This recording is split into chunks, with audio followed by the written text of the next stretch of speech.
So as everybody can see, we have three main speakers today. Mayor Pete Kmet, John Dunn from the city as well, and then Michael Kidd, the executive director from Thurston Economic Development Center. So we're gonna talk a little bit about Corona, the local resources in our community, for our community. With this in mind, also I wanna let you know that the Chamber, we're working hard to improve our website, update, and put a little bit more resources from there with the help of Michael Kidd. We have quite a bit of extra information daily coming to us. It's been a blessing to be able to put those on the internet and also on our new monthly newsletter. If anybody has any comments about that, please send it to us at info@tumwaterchamber.com, or you can go online at tumwaterchamber.com and leave us a message there. Other than that, Chamber is doing things mostly virtual nowadays. We don't meet in person still. Everybody's learning how to operate Zoom and go to meeting and other programs. We do have our goals, and our plans are still very much in place. We're trying to develop the website, as I said, and also improve our newsletter communication with the members. With a new website, you'll see some new, very exciting features that we're gonna have. And I'm not gonna explain much because there is a lot to explain. So I would prefer that you guys take a little bit of time when the website is gonna be renewed, and then shoot the questions back to us. Without further ado, I'm gonna start the program here. I'm gonna talk a little bit towards the end about the Chamber. I do have a request for everybody. Please mute your microphone over the entire meeting until you're requested to talk, and we'll open that towards the end. I also would like to see some questions as we go with the meeting in the chat box. So if you have any question, post them in the chat box. Depending on the time, we're gonna take as many as possible and try to provide you an answer. There's four of us that can answer questions, and hopefully one of us will have the right one. Without any further ado, I would like to introduce Mayor Pete Kmet, which is currently serving his third term as Tumwater Mayor and his 28th year as an elected official. That's quite a performance. Thank you, Pete, for your service. He has a Bachelor in Service and Civil Engineering from Norwich University, a military college in Vermont, and a Master of Science in Environmental Engineering from the University of Wisconsin in Madison.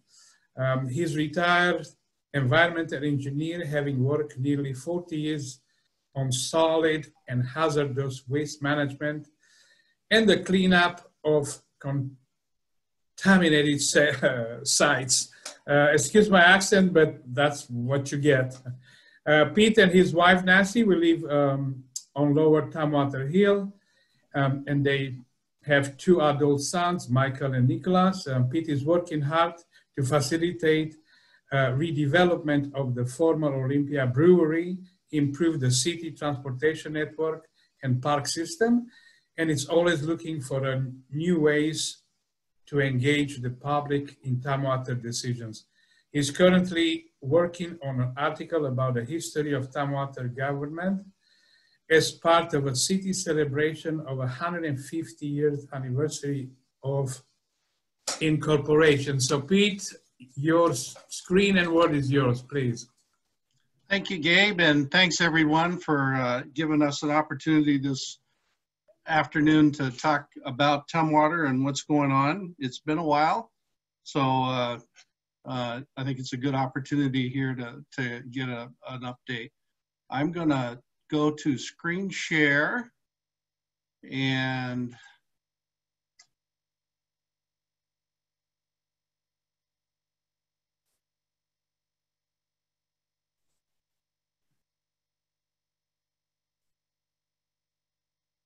Here we go. Can everyone see that? Gabe, can you see that? Yes, definitely. So if I see it, everybody will see it. Good. Well, so again, thanks for the opportunity to address you today. You know, it's been an extraordinary 4 months since the COVID-19 hit our area. And so my intent here is to kind of give us a brief look back at how we got to where we are and then our current status. So again, it's only been a few months here. The first case hit Washington State on January 21st. Locally, our first case was March 11th. The governor, about a month after that first case hit Washington State, issued an emergency proclamation. And at that time, we started some of our, I would call, pre-shutdown precautions. We started to look at our operations at City Hall and how we could limit the exposure of our employees, for example. On March 23rd, the governor issued an executive order essentially shutting down the state starting March 25th. And so between March 25th and April 27th, we had essentially a total shutdown of our community, except for what they defined as essential businesses, which of course included things like grocery stores and our emergency services and some of the public works operations and things like that. But for the most part, things were pretty much shut down. And then in April, we were given, at the end of April, Thurston County was given the approval to go to phase 2 recovery. And that's really where you started to see some things open. The restaurants were able to have some limited internal seating. People started to travel a little bit locally. And of course, the big thing was we could all get a haircut or go to a salon. So that was a big moment for us locally. And then, and that was supposed to last through early May, but as it turned out, the governor extended that to the end of June. And so here we are, June to where we are now in what's called phase 3. Phase 3 started out with us allowing groups of 50 to gather. That was reduced last week to 10. But the key thing for this phase has been, of course, restaurants have the ability to seat more people. There's the gym, Tumwater Valley opened up. The auto sales were able to start up again at a significant level, and things of that nature. All sorts of retail and services were opened up. However, since then, July 2nd, the governor issued a statewide mask order.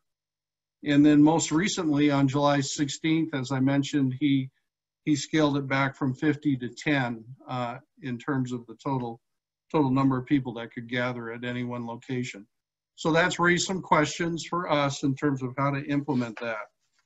All of this, I might add, we've been learning as we go along, really from day one, trying to figure out what the federal and state requirements are, what the health department recommendations are for how to handle our operations, and what the expectations were in terms of us as a local government under the state order. So it's been quite a whirlwind here for the last several months. So right now where we're at is City Hall is open from 11 a.m. to 3 p.m. Tuesday through Thursday. We have precautions where we ask people to wear a mask when they come in. There's sanitizer, there's plexiglass barriers that have been put up. A lot of deep cleaning has occurred and will continue to occur. And so just trying to, and our employees, we're trying to minimize the number of employees in City Hall, generally just one or a handful in each department. So we really, when City Hall shut down, we really moved to online services. And we've been encouraging people to use our many services online. And indeed, people have stepped up and started to pay utility bills. B&O payments are available online. We've got a robust permitting system that's been quite heavily used. And it's turning out these systems not only prevent exposure, but they're also more convenient for people. So I think we'll see more and more emphasis on that as things continue. Police and fire have been, for the most part, throughout this, responding normally. Obviously, they've had to take precautions. They get a notice from TCOM 911 when they get a call if there appear to be COVID-related symptoms involved. But they always wear protection equipment, personal protective equipment, and take precautions to minimize their exposure. We've been fortunate that we've had only a few opportunities where there was suspected exposure where our employees have had to isolate for a period of time. The other thing I would add is with the George Floyd incident that occurred in Minneapolis, on top of everything else, there's been a request by our council to review our police operations and budget. And so we've started a number of work sessions with primarily our Public Health and Safety Committee to go over those operations and get a better sense of, are there any adjustments that we need to make? I don't anticipate any major cuts. I think our community is very supportive of our police department. They have I think they do a really good job, but it doesn't hurt to review those things and see if we're using our time appropriately and if there's any adjustments that we need to make in policies. So that work will continue for some time. Of course, Public Works, you've still got to get water. And so and when you flush the toilet, it's still got to go somewhere. And so those systems are staffed and have continued to be operated. Stormwater systems maintained. Street maintenance, we really haven't hired any significant summer help this year. And so you're probably seeing some of the mowing and landscaping has declined a bit in terms of the level of care there. But even then, I think our staff are doing a pretty remarkable job keeping our streets up. We have continued with construction.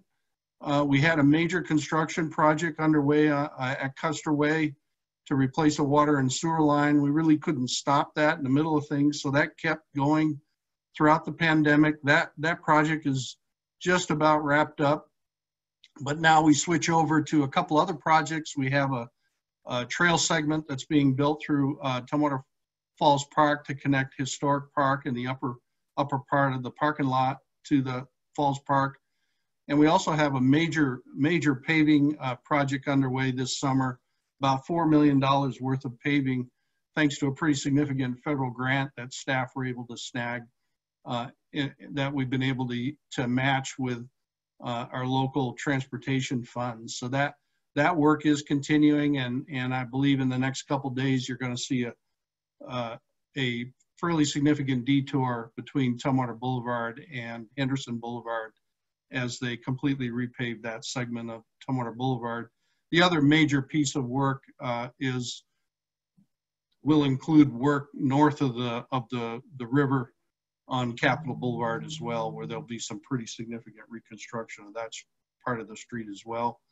Planning and development, of course, planning, a lot of that's meetings and background that's going on with our planning commission and our staff preparing documents. That work is continuing rather robustly. We've also had a rather robust permit submittals going on, a lot of online submittals. Of course, meetings are available by appointment. John will talk more detail about that, but I think it's fair to say we've seen a surprising amount of activity in that area. All of our parks and trails are open right now. There's limited recreational programming. We've restarted our sports leagues, but again, it's not clear with the 10-person limit that the governor imposed, whether that'll have to be scaled back at this point. We've essentially canceled all events for the foreseeable future. Unfortunately, 4th of July, as everyone knows, our big celebration there was canceled. The Brewfest is canceled. Really, any events of any size, we just cannot accommodate them right now under these limitations. The senior center remains closed, although we've engaged with senior services and provided them funds to continue Meals on Wheels for our seniors. And again, because we have very limited summer help here, we've reduced our park maintenance, and you can probably see that out there for both parks and actually some of our facilities. At the City Hall, the two sort of behind the scenes departments, Human Services, Fiscal, Executive, all of the staff involved there have been incredibly busy trying to understand and apply the requirements that are in federal and state law and provide all the support services that are needed to keep that operation running. We've gone to remote council and advisory committee meetings, and will likely continue that for the foreseeable future. For fiscal impacts, it's been interesting. We started discussions almost right away as to how this was going to impact us as a city, and concluded that about a 10% general fund reduction was likely. That assumed that the economy would rebound somewhat later this year. But in the meantime, we reduced staff. We've actually reduced our staff by about a dozen positions, either through layoffs, holding vacancies open, early retirements, some separation agreements, those sorts of things. And we've also, as I mentioned, essentially not hired hardly anybody for the summer season, where we usually hire several dozen staff. The utilities seem to be holding okay. People are paying their bills, even though there's a moratorium on shutoffs right now. And it's interesting, the hotels are slowly recovering as we've entered this new phase. If you look back in April, when we were at a near total shutdown, I think they had something like a 10% or less occupancy. Motel 6 was completely closed at that time.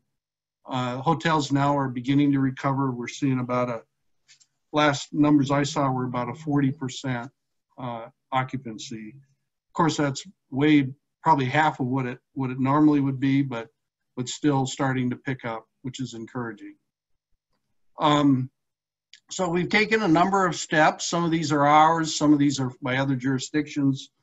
First, B&O payments were delayed until July 31st. Property taxes were delayed. We suspended shutoff for people who couldn't pay their bills.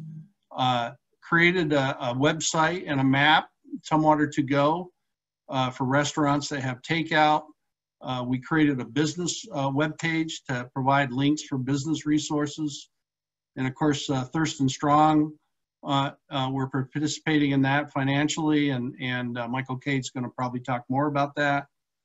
We suspended our plastic bag ban for now, although I think we'll take a look at that here in the next month or so. We're focusing, we got a fair amount of CARES Act funding, a little over $700,000. About half of that has gone for city operations and expenses, but the rest of it is pretty much being focused on food and rental assistance for nonprofit businesses out there. And we do have some money left in there that we're anticipating. Probably, my thinking is probably more and more of that money is going to end up going towards rental assistance. So if you have employees that have been laid off that need help, there is that through the Community Action Council. There is funding available for rental assistance. Together has also been provided some money for rental assistance. We also, I would add, for utilities, we have a utility assistant account that if a person qualifies, can also help cover some of their utility, city utility costs as well. So that's a real quick overview. I just would remind everyone that if you haven't completed the census, please do. That helps determine the distribution of state and federal funds and is an important resource database that's used by businesses that are locating into Tumwater. I do know this pandemic has had significant impacts on people and businesses. I've had neighbors tell me about friends that have passed away, about seniors not having graduation ceremonies, and lots of just personal stories out there, how this has impacted folks, not just as an inconvenience, but in a very real way. I can't mention this enough that it's important we remain vigilant. It's pretty clear we need to reduce unnecessary exposures, stay healthy, because this is really a highly contagious disease and very deadly for some folks, and we're certainly not out of the woods yet. So the governor issued a statewide mask mandate on July 2nd, and I'd encourage folks to comply with that. I think our community is very resilient. We're going to get through this. I think we'll appreciate each other and our community even more when we do get through this. But it's going to be a tough several months for a while still for everyone. So thank you. That's just a quick update. And with that, I'll stop my screen share and turn it over to Gabe. Hey, Pete, before you go, we do have a question to be clarified, and that's the weddings and funerals and religious services are exempt for the latest pullback of the gatherings. Is that true, or what's your clarification on that? So we don't directly regulate questions like that. They would have to go to the governor's office on that, but I believe there is guidance on the governor webpage that has in fact said that I'm not sure about weddings, but I believe funerals and religious services, there is a specific exemption for them, provided they use social, separation and masks and those sorts of things. Right. So the question comes from Pamela Pellegrino, which is concerned about weddings and celebration of life on her facility. So if we don't know anything on that, then directing to a website would be the best solution. Yeah. Gabe, if I can just chime in, I saw that question sitting out there, so we've just been texting with someone. And apparently the answer is that funerals, weddings, and religious services are exempt from that rollback. And like the mayor said, with masks and physical distancing and things like that still in place. Okay. Thank you for the clarification. And since I have you here, John, thank you, Pete Kemet, first of all, great presentation. Next one would be John Doan, and he's been the city administrator in Tumwater since 2010. Where he directs the work of 200 employees force and supports Mayor Pete and the Tumwater City Council. John previously worked in Sumner for 18 years, first as a community development director and then as a city administrator. So John has also been with the city of Seattle for 6 years. He has degrees from Washington State University and Seattle University and a senior executive in state and local government at the Harvard Kennedy School. He lives in Northwest Tumwater, and with that, let's welcome John with his presentation. Great, thank you, Gabe, and thank you to the Chamber for this opportunity. I don't have a PowerPoint. I have a quick sort of walkthrough of some information that I think will be interesting about really what are the things that are happening in Tumwater. And we'll talk a lot about permits, which are great indicators of sort of the economy and where things are happening. And our building and permitting staff will say this is the strangest recession they've ever been in. We have issued about 635 permits of all types. That is a little bit behind the norm, but actually the valuation of those permits is about $33 million, and that compares to about $41 million last year.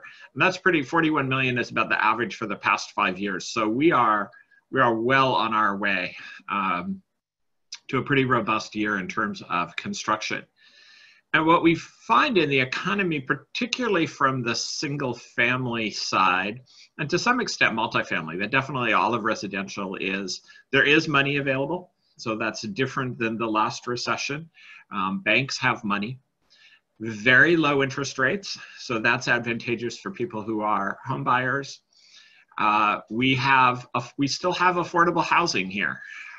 Even though the housing prices have dropped in King and to some extent Pierce County, you're still looking at average home prices in the $600,000 to $700,000 range up there, whereas you can, be in a nice, new, decent $300,000 home down here in Thurston County.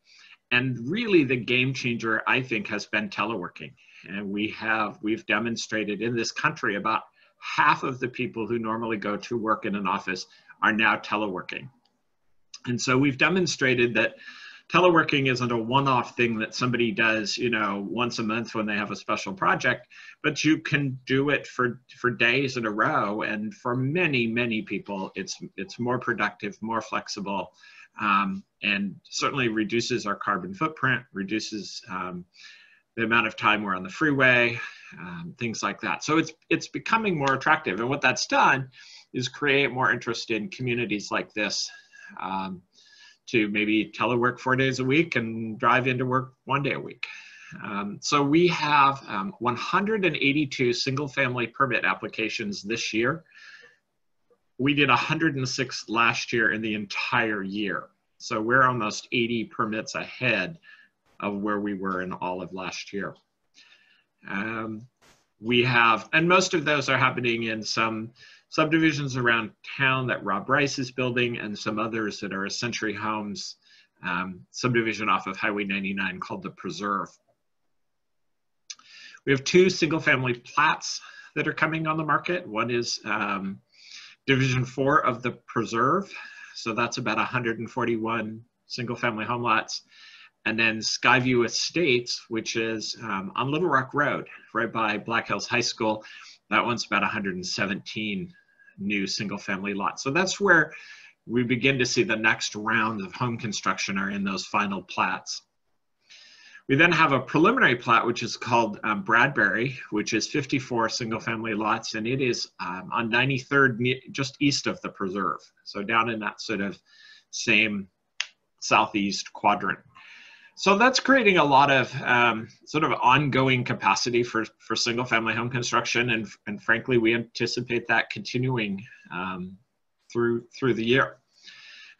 What's another thing that's unusual is we have a fair amount of multifamily home construction. After having been here for a little over a decade, we had one large multifamily project in that decade.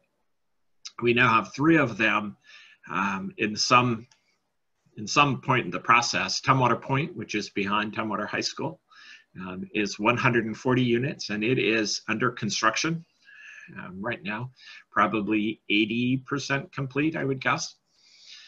The Crossroads at Crosby is probably 60% complete. It's 54 units up on Tumwater Hill, 4 to 5 story building up there. And then we have another project in sort of the development phase, which is off of Bishop Road and Little Rock Road, sort of behind the Home Depot. And that's another about 140 units. So, there's 350 units, multifamily housing units coming on the market right there. And that's important, all of those, the single family homes and the multifamily are critical to housing affordability within our community. We have, admittedly, retailing demand has been pretty scarce.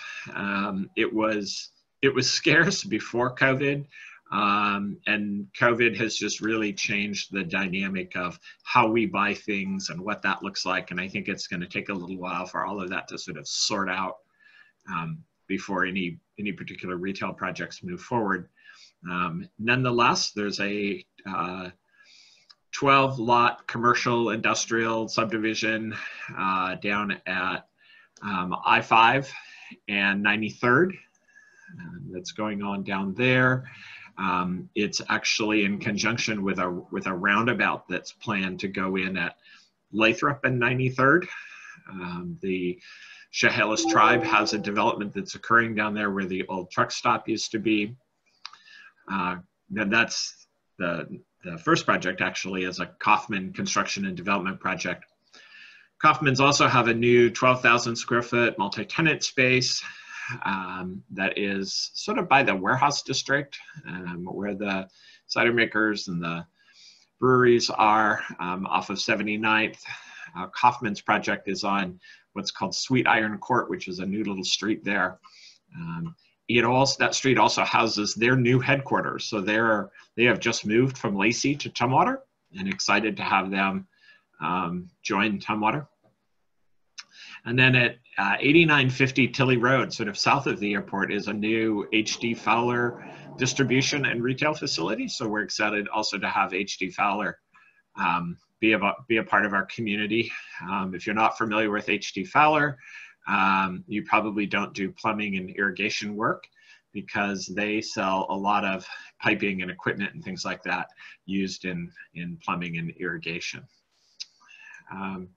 There is also a couple other just things of note that are not development.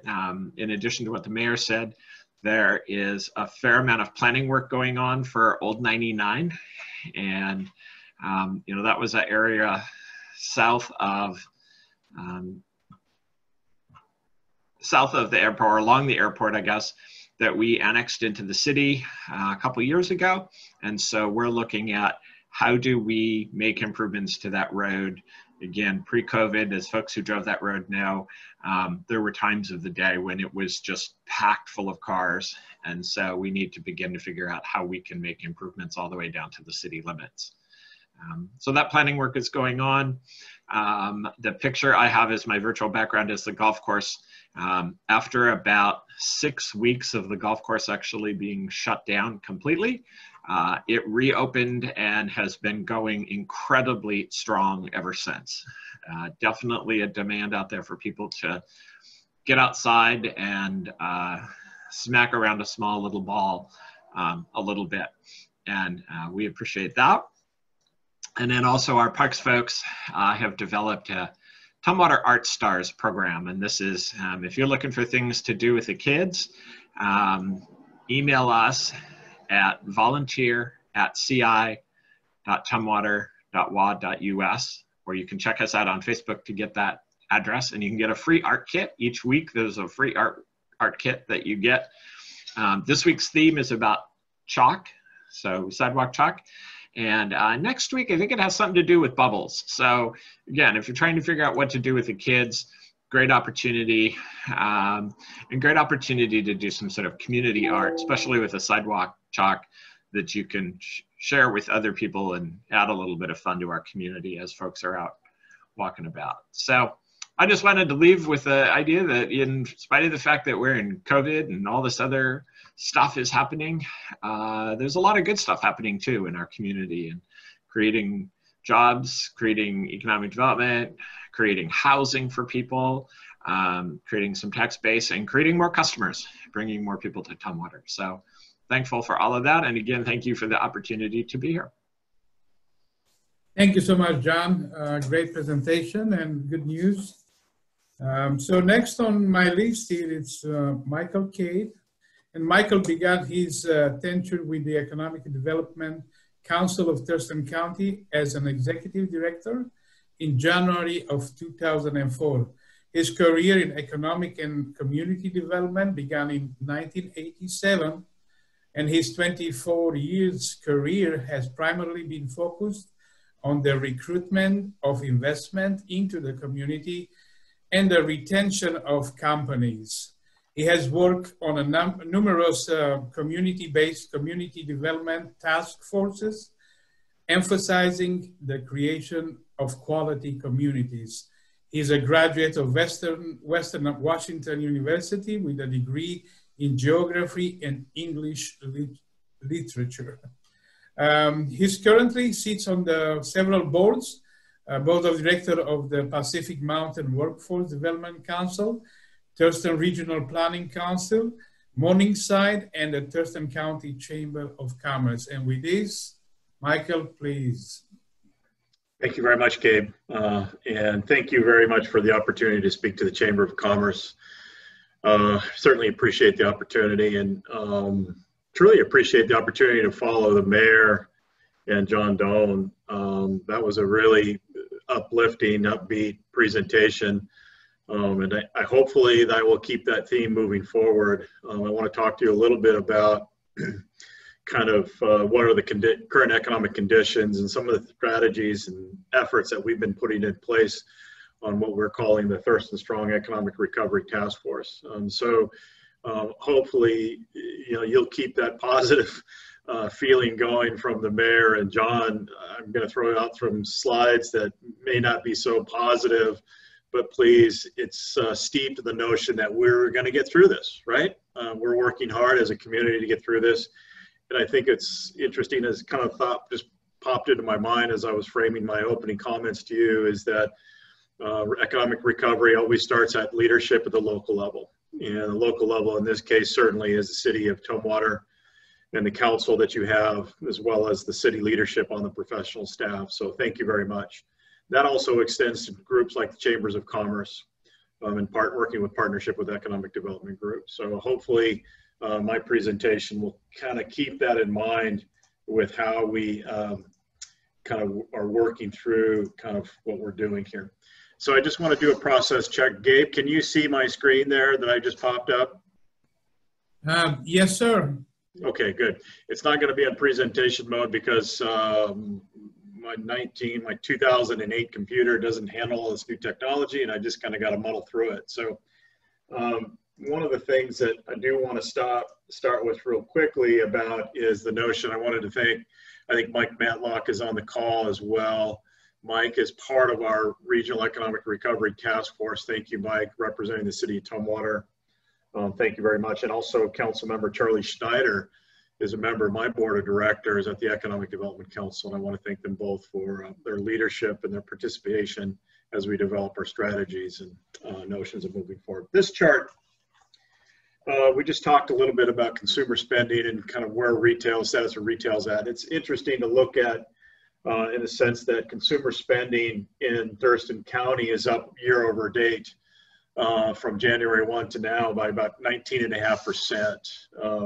And so you're thinking, well, that's good, right? That is the good news. And that speaks to a couple of things. One is we're a fairly resilient community. We have things built into our economy that helps that resiliency. The state government obviously is a big driver of how we do consumer spending. The other major driver that we have in Thurston County that played out, certainly in the recession 2008, 2009, was Joint Base Lewis McChord. I cannot underestimate the upward pressure on both those institutions as employers, but also as an infusion of capital into communities has. So if you remove Joint Base Lewis McChord and the state out of that employment market, I would postulate that theory that consumer spending would be drastically down. And so when you think about a 19.4% year to date, it's pretty phenomenal. The state as a whole is down, is a negative. It's in the negative numbers. So Thurston County, you'll see that little chart there on the left, that little map, that will give you an idea of where we reside with the rest of the state as compared to everybody else minus Pacific County is on the left-hand side of zero on the negative sides. And so what we're doing in Thurston County certainly is a reflection of the stability that the state provides us, as well as Joint Base Lewis McChord. This chart here, what I wanted to is when you look at percentage change in small business revenue, this is kind of one of those, what just happened here? Because I just talked about consumer spending being up, but if you look at percent of change in small business revenue, this is where it's a little bit concerning to us. Keep in mind that 94% of businesses in Thurston County are 10 employees or less. The DNA gene pool that we swim in for economic development is small business. Man, that was just catnip for me to hear John talking about new businesses moving and opening up into Tumwater, because it tells me that small business is moving. But when you look at it as a whole, we're down about 25.8% total in percent of small businesses revenue.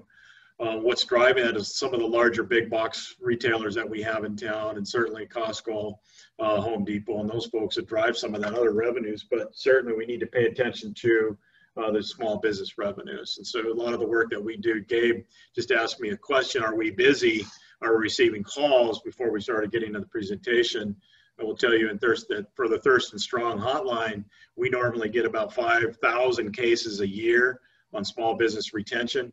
Right now, we just topped the meter about 17,000 small business cases for the year, and that's in the last 3 months.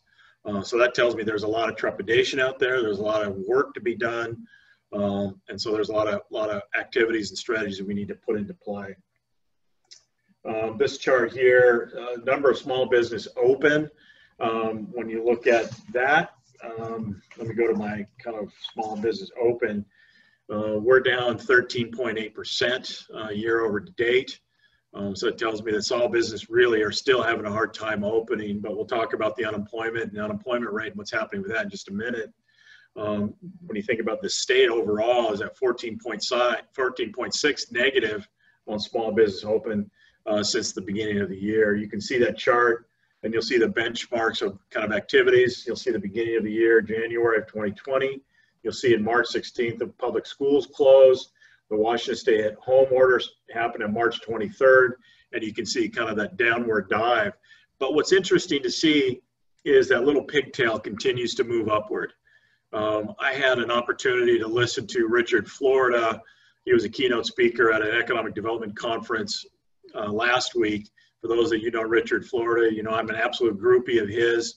He wrote The Rise of the Creative Class, and that seminal book that he published about 15 years ago really set the pace. And my thinking as an economic developer is that we need to pay attention to the creative class and how we work with the arts communities and those other baseline economic drivers that starts it. And so when we're starting to see with Richard Florida talking about the notion of a normal recession, John's comment was that this isn't a normal recession, it's acting differently. Normally you have a 2-year recessionary period and you see economic development changes or changes in business activities that have occurred over a 24-month period. The 3.5 months that we just went through, think about it, those 2 years have just been compressed into the last 3 months. Very significant changes the way business is doing, the way the consumers are doing their business. We need to pay attention to that and understand what those trend lines are. And so that's what we're starting to see here when you're talking about businesses opening, small business open. Unemployment claims.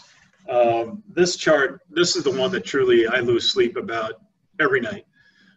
When you think about the recessionary period of 2008, 2009, if you add up every unemployment claim during that 2-year period, it does not equal the unemployment claims that we saw happen in a 2-month period in Washington State. It's just families, individuals being removed out of the economy, and that's a heartbreaker. Right now, our unemployment rate in Thurston County is at 9%. However, the good thing is that last month we were at 14.4%, so it's dropped. State went from 15.1 to 9.8, so we are starting to see, certainly with counties opening up from phase 2 to phase 3, and there's still some counties at phase 1. As they move into phase 1 to phase 2, you will start to see some loosening and some employment change. One of the things that concerns me about those numbers is the low-income workers. What we saw was the individuals that were quickly removed out of the economic conditions or the economic system were the individuals that were typically what you might consider on the lower wage scale. They got removed quickly. They lost their jobs first. Sometimes those are entry-level workers. Sometimes those are jobs that were historically low wages. We cannot, I'll talk about this in a minute, we cannot forget the notion that we cannot act as if we're going to leave those people behind. We need an economic recovery that addresses it across the whole spectrum. When you start thinking about, I don't mean to get personal on you, but for the last 4 months, I've been the only one employed in my family. I have 3 kids and a spouse, Mrs. Cade, And I know my children lost they're unemployed they're still unemployed basically. But that's what happens, that the young people have removed their opportunities in their entry level. And that really concerns me. Unemployment for the youth, you missing those opportunities, and childcare. Those are things that are just kind of hitting home for me on a personal level. So I want to talk a little bit about the amount of money that flows through the communities. This chart is our gross regional product, or GDP, for Thurston County.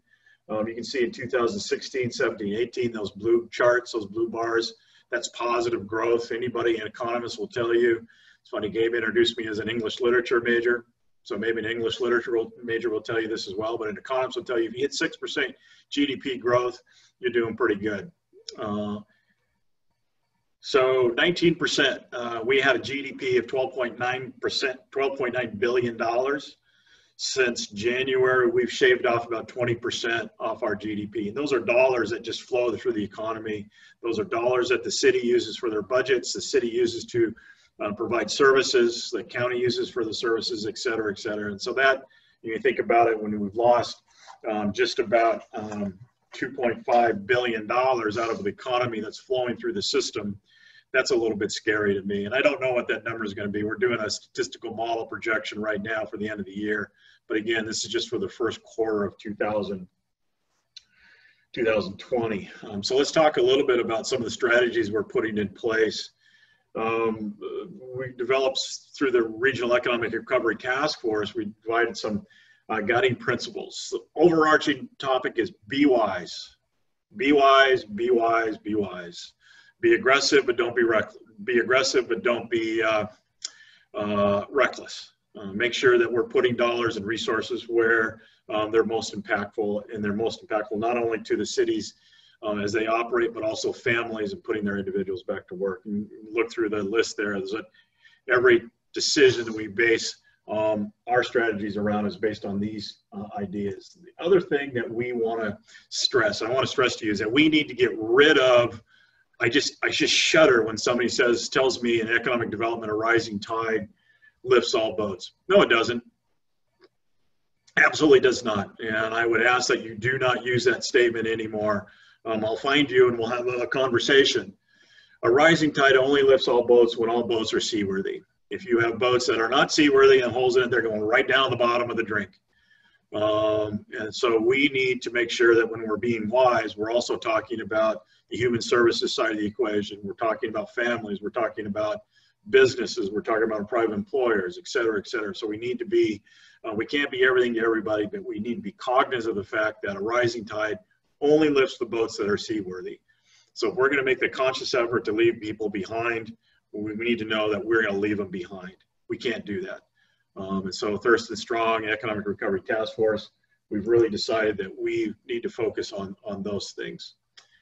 So what we're doing is we've started to categorize in 3 broad categories: respond, reset, and relaunch.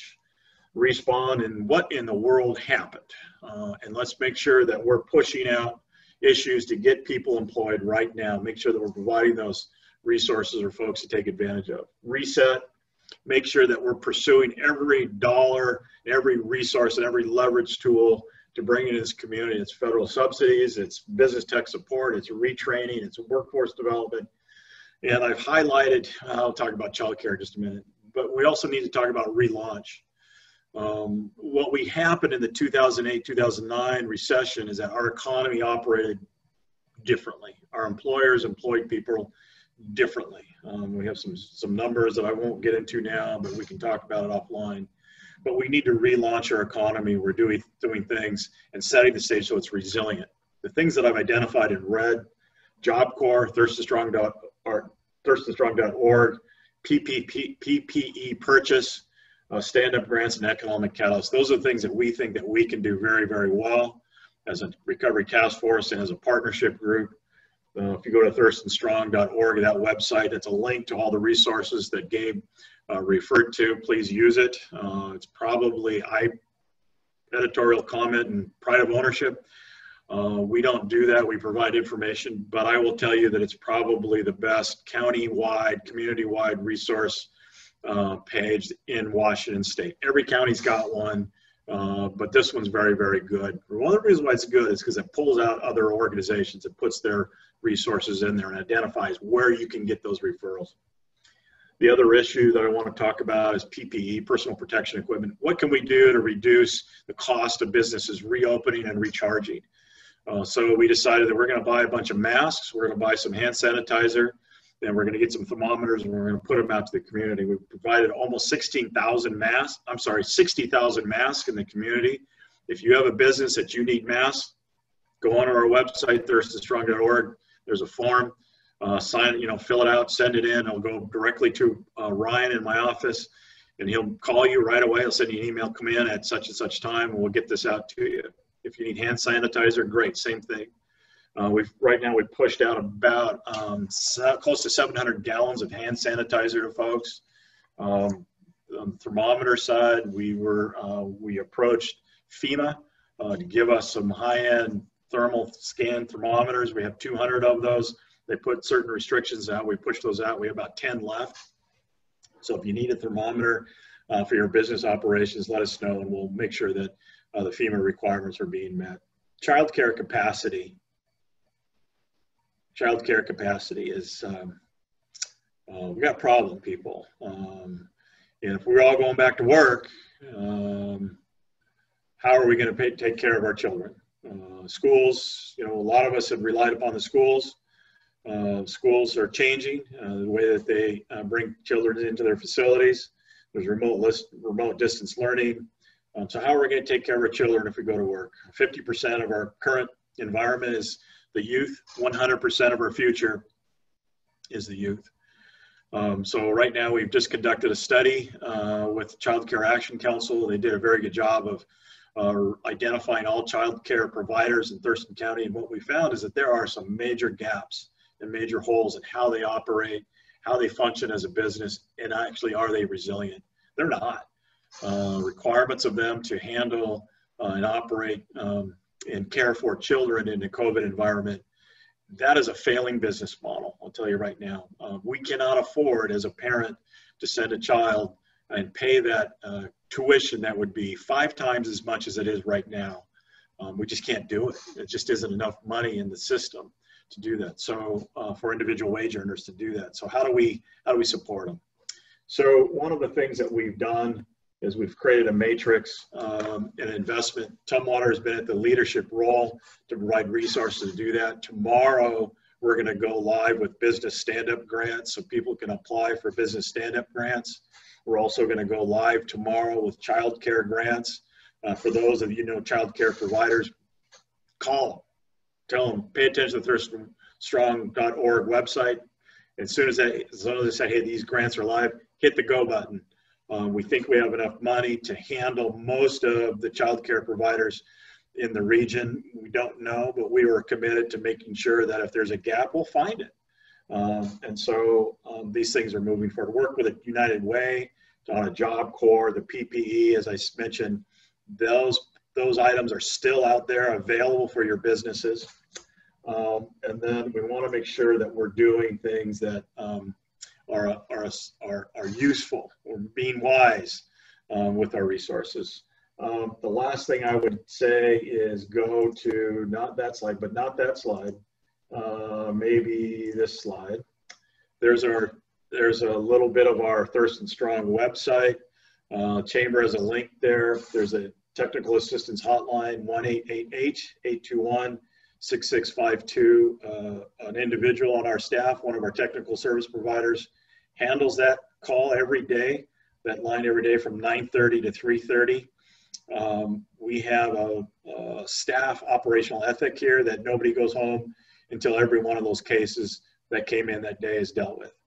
I mentioned at the beginning, we've handled just about 17,000 cases in the last 3 months. So there's a lot of resources there. Kind of rambled through a lot of stuff. There's a lot there. I have about 40 more slides I'm not going to go through, but I will certainly more than willing to talk with everybody and chat offline. And that's about it. That's about it for me. I'll take questions offline or online as Gabe directs me to. Thank you for the opportunity, and congratulations to a great presentation by Mayor and John. I love to hear the the good stuff that's going on there, and certainly a thank you to Charlie Schneider as our board member and Mike Matlock as a member of our task force. So, Gabe, back to you. Thank you, Michael, and thank you for a great presentation. There's a lot of information, and again, this program was recorded. It's going to be available online. If you need more information, don't hesitate to call any of the 3 or 4, even us. We can connect with the answers and so on. If there is any questions, please post them on the chat session and we'll try and respond. In the meantime, I just want to let you know that we do have some changes and some good news as well. Some of you know are familiar that we're trying to open a visitor center in Tumwater. And our building in the parking lot of Fred Meyer, it's already been set up to be open for that visitor center. Obviously, right now with the COVID, it's not going to be very foot traffic, a lot of foot traffic through there. We're hoping with the reopening of businesses and everything, tourism is going to be functional pretty soon.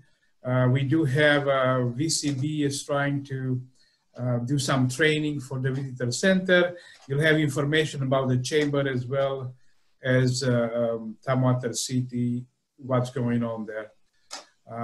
We're working again hard to some of the events that we had planned for this year, like the golf tournament. Obviously, we're not going to have it in September, so look forward towards June of next year. I believe we do have a date, but it's not solidified yet. But we're targeting the golf tournament in June. Other than that, stay until the end. We do have a drawing which is going to happen electronically. 2 winners of $100 wine voucher. We're not trying to promote drinking, but every now and then, now everybody stays home. A bottle of wine, I think it's good for the soul as well, right? With that in mind, if there is any questions, Gabe, comments. Gabe, there's a question up there that has to do with what do we see as the long-term challenges and how long will this economic recovery take? And maybe I'll just take a shot at that, and then Mr. Mayor Right. or Michael, if you want to chime in also. How long will it take? Obviously we need to get to the point where we have a vaccine, we have treatments. I have no better idea of when that's going to happen than watching the national news, which told me this morning that, maybe that vaccine is available in the early part, like January of next year. And we think about, it taking a little bit of time to sort of implement that across the country. So, you can then begin in earnest a recovery that can begin after that. And certainly pieces have recovered from the bottom, but it's gonna be a slow climb out of this. We're actually putting together the biennial budget for the next 2 years, and we assume a similar reduction in revenue across those 2 years. And maybe we're being a little pessimistic, but we don't know what the future holds for the remainder of this year and what happens prior to having that vaccine. I do think on the horizon, there are some significant things to think about. I think we have to think about what, I guess, disruptive change causes things to move dramatically. And so we have had disruptive change as it relates to education. And think about what the future of education looks like. And, education over the internet was a thing before, but it really wasn't, practiced very much for K through 12. And we have demonstrated that it's possible to do a significant amount of education through K-12. And so what does that look like in the future? Another one is offices and teleworking. Just a quick story that King County has a number of parks and natural resources employees that were employed in downtown Seattle. A couple of weeks ago, they told 800 of those employees to go home and you're not coming back to work, but you're still going to work for King County. And 800 employees were implemented into a permanent teleworking strategy. And so we think about office buildings and office space. How does that play out into the future, given that there's a significant number of offices, particularly state offices located in Tumwater and throughout Thurston County? Another one is retailing. You know, there was a slow move towards more and more online retailing and delivery of products and pickup and things like that. And again, this disruption has caused that to move very rapidly. So where does that, when the dust settles, where does that come out? And then lastly, restaurants.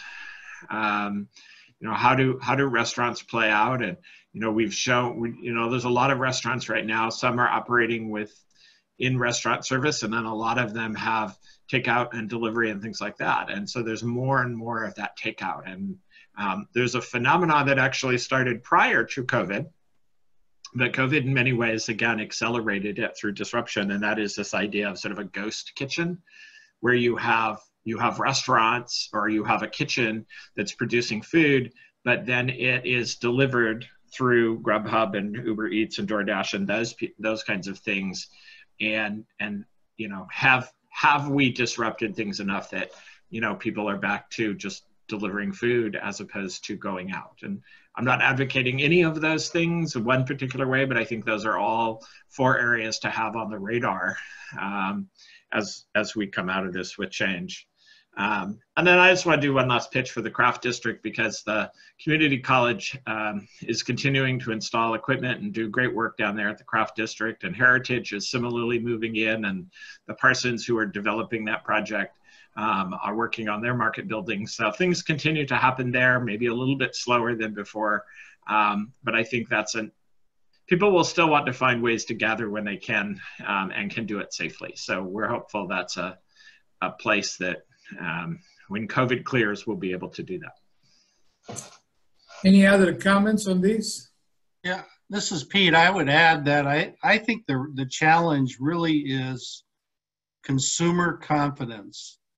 When are people going to feel comfortable going into a crowded restaurant or a store or a community gathering with a large crowd? I think that's the challenge. Even when the vaccine is available, are people going to feel I'm protected? I'm okay with that. I think that will really set the stage a lot for the recovery in terms of local business.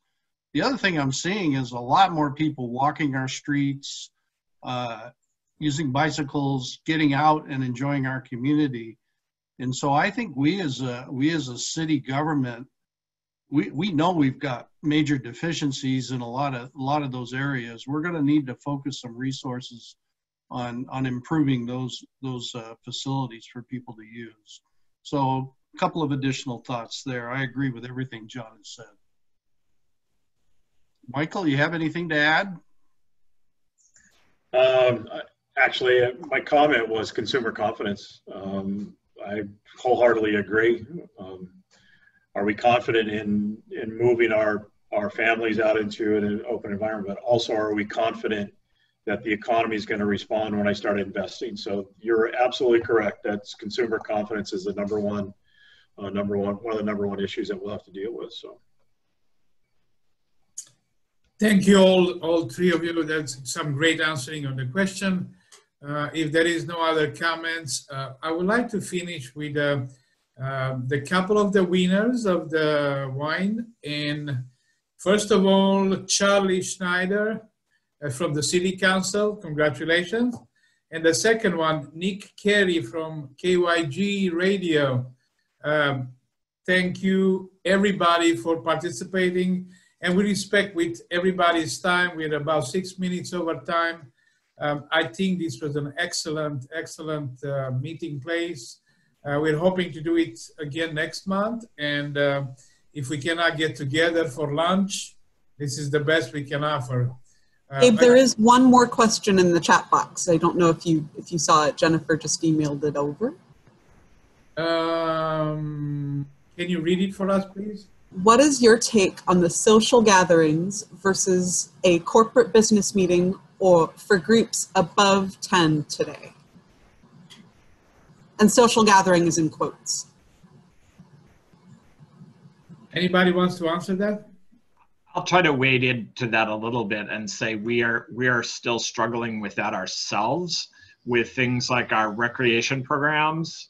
You know, how do those relate to social gatherings versus organizational events? And we continue to wait for guidance from the governor's office about what all that really means. And so, you know, again, it's just like what we've seen probably in our own organizations and certainly have seen in the city.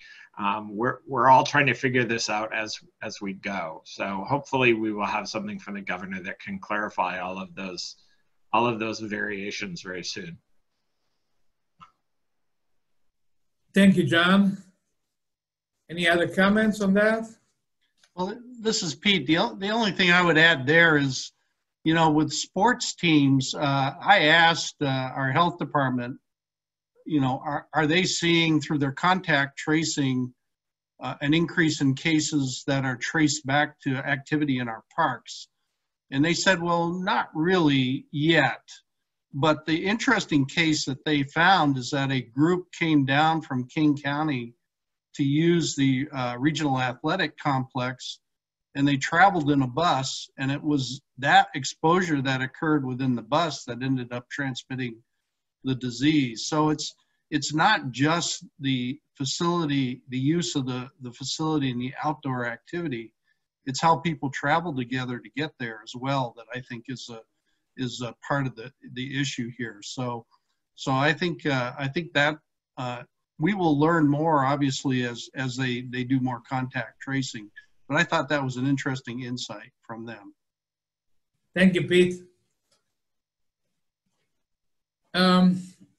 Charlie, if you can give me an address where I can send the card to you, I would appreciate it. And you can email it to info@tumwaterchamber.com. I will send that to you. Nick, Carey, I do have your address. Again, congratulations and thank you for everybody coming to this meeting. It was, for the first time, it was really great. I wish everybody a good afternoon and we'll see you next month.